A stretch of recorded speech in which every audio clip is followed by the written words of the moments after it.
Ongui Etori et Gounon Deneri. Bonjour à tous nos auditeurs et auditrices qui nous écoutent sur infogarage.fr. Aujourd'hui, j'ai immense plaisir de recevoir M.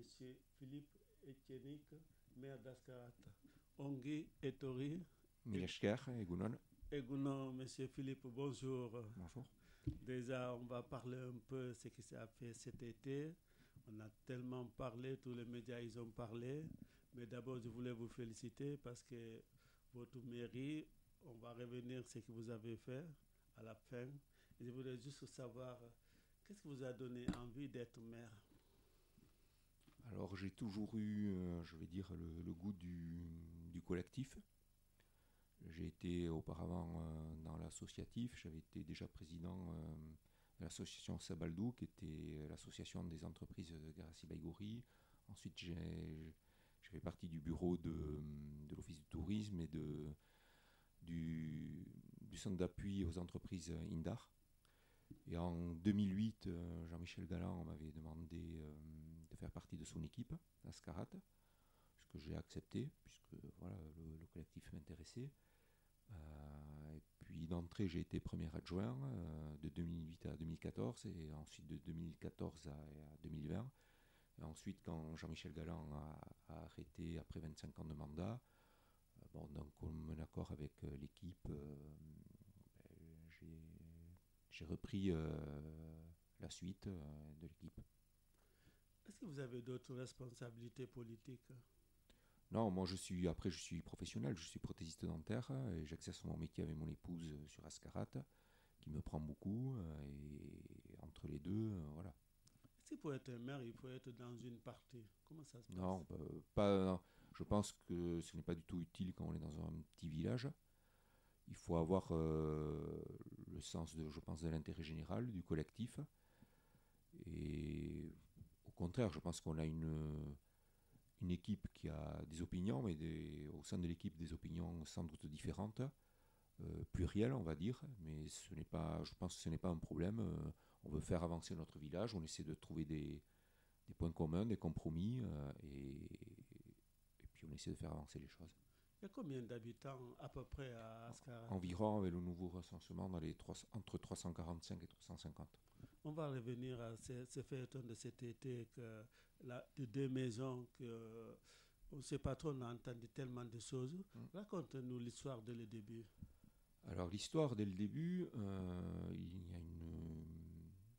y a une famille, la famille Ansiburu, qui était à l'époque, il y a longtemps, des propriétaires, on va dire terriens, des notables, et qui avait deux enfants et une branche sur Biarritz, une branche ici, et quand les parents sont morts, ils n'ont pas réussi à faire, on va dire, le partage, la succession. Et donc, ils ont été en procédure judiciaire, de partage judiciaire durant une vingtaine d'années. Et le bout de ce partage judiciaire a été la vente aux enchères ordonnée par le juge. Voilà. Et nous, on l'a pas su avant les autres, on l'a découvert comme ça, fortuitement, une annonce au Bon Coin. Et donc, comme ces biens étaient placés de façon stratégique dans Ascarat, important, il y avait deux maisons, dont une qui avait une valeur patrimoniale relativement importante, en plein centre, près de l'église du Fronton. Une autre maison aussi près de l'église. Il y avait environ 8000 m² de terrain constructible, et à part, il y avait 31 hectares de terre agricole. Donc quand on a su ça, on a su que la vente aux enchères était prévue le 12 mai, on avait très peu de temps pour réagir. On a tout de suite essayé de se réunir avec l'établissement public foncier local, le PFL, et la SAFER, qui est chargé de réguler les terres agricoles, pour essayer de voir ce qu'on pouvait faire. Alors on a décidé de faire estimer ces terres et ces bâtiments, et on s'est rapproché de l'avocat des familles pour essayer de faire proposition à l'amiable, parce qu'on voulait essayer de garder le contrôle de ce foncier et de ce bâti.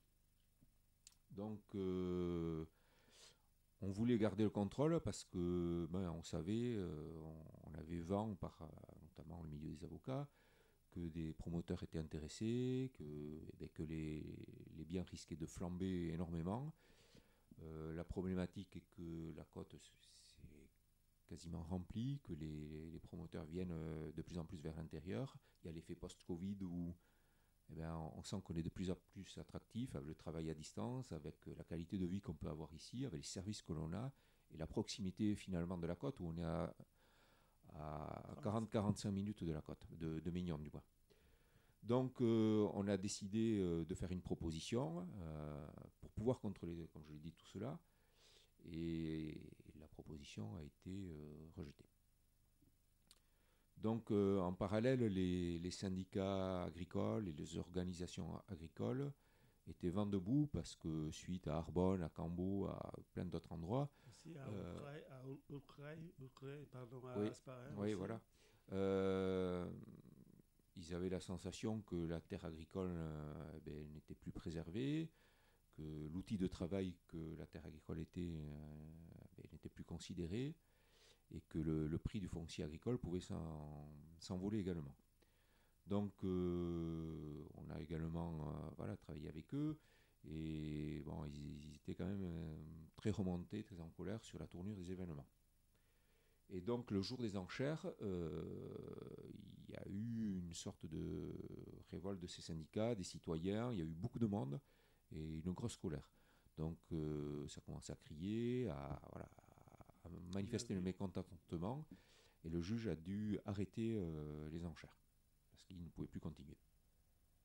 Donc partant de là, nous on a essayé de renouer le contact et le dialogue via les avocats avec la famille. Au bout de quelques temps, au bout de quelques temps de travail, on a reçu une proposition de la part des avocats, à savoir que la famille proposait de vendre tous les biens bâtis et les terrains à construire à la commune, et seulement à la commune, sur le prix de l'estimation faite par l'expert judiciaire lors de la procédure judiciaire en 2016.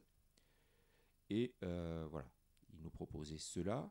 Et en parallèle, même si nous, on n'avait pas à voir, si vous voulez, il nous stipulait qu'il proposait une transaction à l'amiable pour les terres agricoles aux paysans exploitants depuis 10 ans.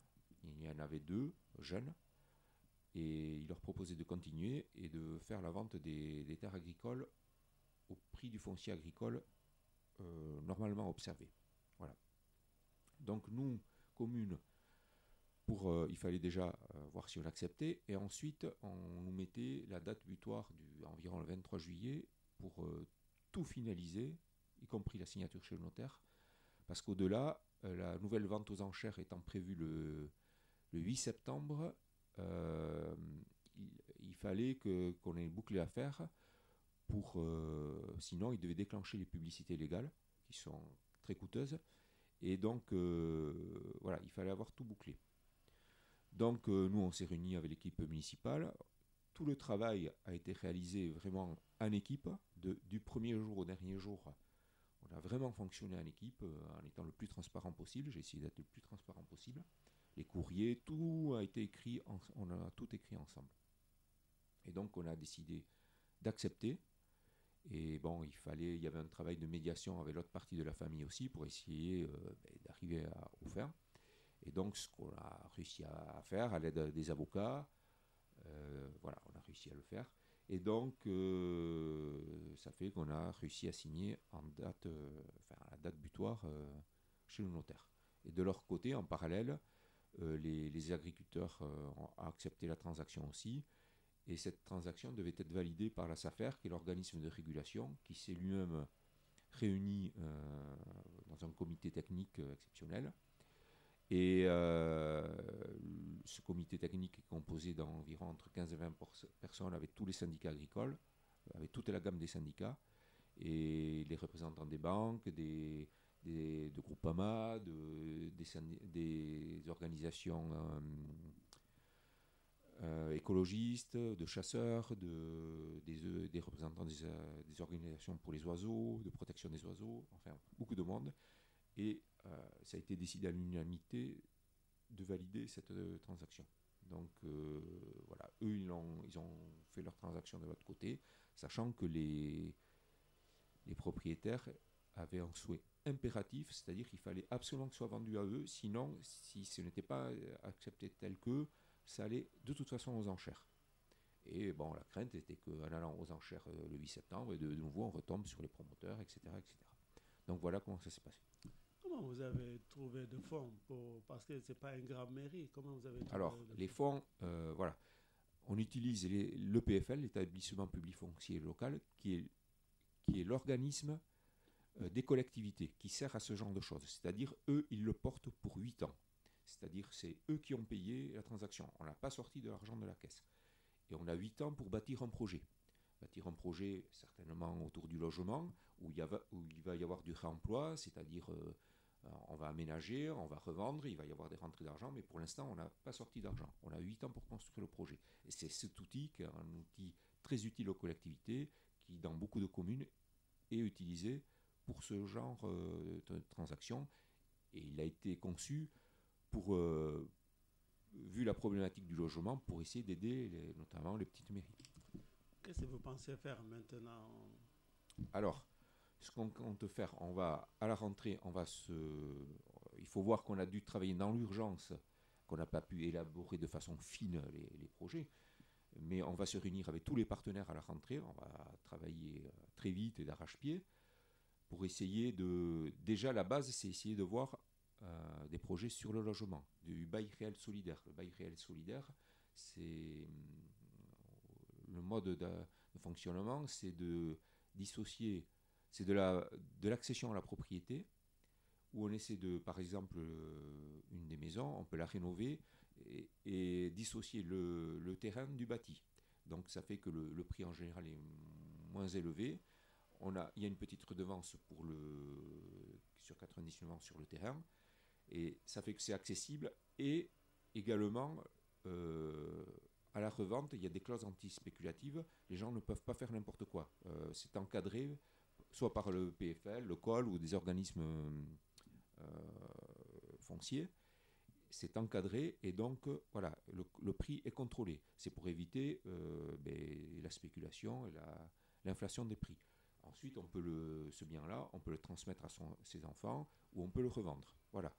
Mais il y a toujours des plafonds de revenus, c'est-à-dire qu'ils sont quand même, par rapport au Pays Basque intérieur, tout à fait corrects, parce qu'il faut savoir qu'environ 72% des gens en Basse-Navarre sont dans les critères de l'accession à la propriété, du social. Et donc, c'est grosso modo des gens qui vont gagner entre 1300, 1700, 1800 euros par mois. C'est cette tranche de personnes. On va travailler en premier sur ça. Ensuite, il y a la maison Arispia qui a une valeur patrimoniale relativement importante. On va voir si on peut l'inclure dans ce projet-là également, ou comme elle sera peut-être plus difficile à diviser, voire éventuellement un autre projet ou avec l'agglo autrement. Bon, pour l'instant, je ne veux pas trop m'engager parce qu'on doit y travailler et qu'on a été dans l'urgence et qu'on doit affiner les choses, quoi. Voilà. On sait que grâce à la mobilisation, que ça a payé. Oui, oui, bien sûr. Les gens avaient le sentiment, les organisations syndicales, que vu l'évolution de ce qui s'est fait sur la côte et la vague qu'on sent venir ici, qu'on ne peut pas continuer sur ce schéma-là. On va avoir des problèmes. Que si comme sur la côte, les gens qui travaillent, qui sont natifs d'ici, qui ont des salaires entre 1300 et 1800 euros, ne peuvent plus se loger, on va aller devant des problèmes. De la rancœur, de la frustration et peut-être, secondairement, des problèmes, voire de violence, quoi. C'est pour ça qu'on veut travailler à l'amont. Est-ce que les habitants d'Ascarat, maintenant que vous avez réussi la municipalité, est-ce qu'ils vous disent merci, monsieur le maire? Alors déjà, ils ne disent pas merci, monsieur le maire, parce que c'est toute l'équipe. Et moi, je suis rien sans l'équipe. On a tous travaillé ensemble. J'aurais pas pu le faire tout seul. Et ça, j'insiste vraiment. On a l'habitude de travailler en équipe. Et donc, tous les membres de l'équipe sont importants. Ensuite, la grande majorité nous ont encouragés. Oui, nous ont félicités. Après, je ne vais pas vous dire que ça fait 100% de satisfaits. Il y a toujours des gens qui auraient préféré qu'il y ait les enchères. Et d'autres qui trouvent que le foncier agricole aurait dû peut-être être mieux partagé. Il y a toujours, mais une grande majorité est satisfaite. Voilà, avait l'impression de garder le patrimoine d'Escarat et de contrôler l'avenir du village. À moins, cette famille, c'était raisonnable. Mais à la plupart aussi, les gens ils disent, ah oui, c'est trop cher les appartements, la maison. Mais à la plupart aussi, c'est des Basques des gens d'ici qui vendent plus cher au lieu de vendre de Oui, locaux. ça c'est l'éternel problème. Mais ce que l'être humain, qu'il soit basque ou pas, fait, c'est une chose. Là, ça a été une lutte, mais je crois qu'il faut essayer de construire des outils pour réguler et contrôler et encadrer. Moi, je crois beaucoup à ça. Ça ne peut pas être que des mobilisations, que des luttes. Ça va pour obtenir des choses, un petit moment. Mais je crois que c'est aux élus, aux politiques à travailler sur des outils. Voilà. Alors, le Basque, il est comme les autres. Oui, il est attaché à sa terre, mais quand il y a de l'argent en jeu, eh bien, il peut céder comme les autres. Parce qu'ici aussi, c'est bon à vivre. On est presque 45 minutes de la côte, il y a la mer, il y a la montagne ici. Beaucoup de promoteurs, maintenant, ils veulent venir. On a vu, comme vous avez dit, à Arkang aussi, non pas Arkang, pardon, à Arbonne. On ne sait pas en ce moment, je crois, c'est stand-by. On a vu aussi à côté d'Asparen, tout ça. Est-ce qu'il faut que tout le monde maintenant continue de se mobiliser pour ça, pour les terres agricoles? Je pense parce que les terres agricoles, quand on a vu les crises qu'on a pu avoir avec le Covid, avec l'Ukraine, et avec l'Ukraine, bon, on a vu la crise notamment du blé. On avait l'impression que tout le blé partait de là-bas, mais disons que si on urbanise tout, ben voilà, on ne pourra plus faire d'agriculture, entre guillemets d'agriculture nourricière, et on va dépendre de l'extérieur, de plus loin, d'autres pays. Et donc on a vu dans la crise de Covid, eh ben, quand on dépend de l'extérieur, eh ben, on est embêté. Donc je pense qu'il faut bien réfléchir à l'avenir. On est, nous, ici, l'intérieur du Pays Basque, on est quand même plus ou moins, je dirais, le grenier de la côte basque. C'est important d'avoir, pas trop loin de chez soi, de quoi, en grande partie, pouvoir se nourrir. On a une agriculture de qualité, avec des circuits courts, et c'est important de pouvoir la maintenir. Et si, entre guillemets, on bouffe toutes les terres agricoles, eh ben, ça ne pourra plus se faire. Est-ce qu'on peut, par exemple, savoir, vous allez faire des apparts, mais est-ce que vous pouvez savoir combien ça coûte ou pour le moment, pas, vous n'avez pas calculé encore? Ah, pour l'instant, on ne peut pas le savoir. Il faut affiner. C'est beaucoup trop tôt pour. On doit travailler avec des spécialistes, des experts, pour voir. Bon, on sait combien on a acheté les choses, mais à la rénovation, combien ça va coûter. Toutes les aides qu'on va avoir. Il y a dans le plan local de l'habitat de l'aglo, il y a des aides pour les rénovations. Donc, on va utiliser tous les outils qu'on a pour essayer qu'au bout, ces appartements ou ces petites maisons soient le moins cher possible. Mais pour l'instant, je ne peux pas aller vous dire, je ne veux pas vous dire de bêtises. Est-ce qu'il y a d'autres mairies qui vous ont appelé pour conseil, comment vous avez fait vous, parce qu'on sait qu'ils sont confrontés pareil que vous. Bon, euh, la problématique des enchères, c'était vraiment spécial, il n'y en a pas forcément ailleurs. On ne m'a pas forcément appelé dans les mairies. Quand il y a eu le problème sur une maison à Ainois, oui, il y a un collectif qui m'a appelé. Mais pour l'instant, voilà, c'est tout.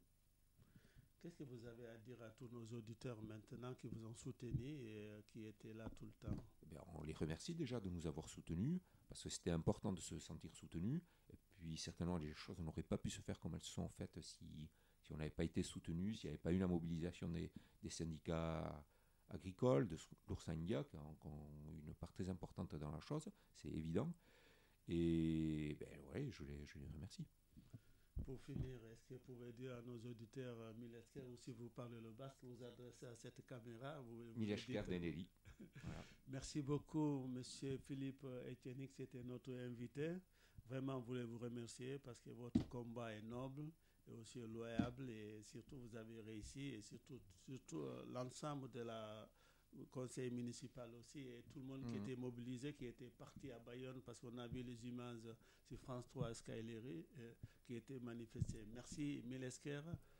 On voulait vous remercier, vous qui nous écoutez partout. Bientôt, on aura une émission ici, 11h à midi, tous les jours. Ça va être en direct. Vous pouvez poser votre question ici en direct. Bientôt, on va recevoir ici le président d'honneur des Scopilota, Jean-Baptiste Descoura. On va recevoir aussi ici Noël Ericard, président de Garasico Pilota. Milesker. Milesker. Merci beaucoup.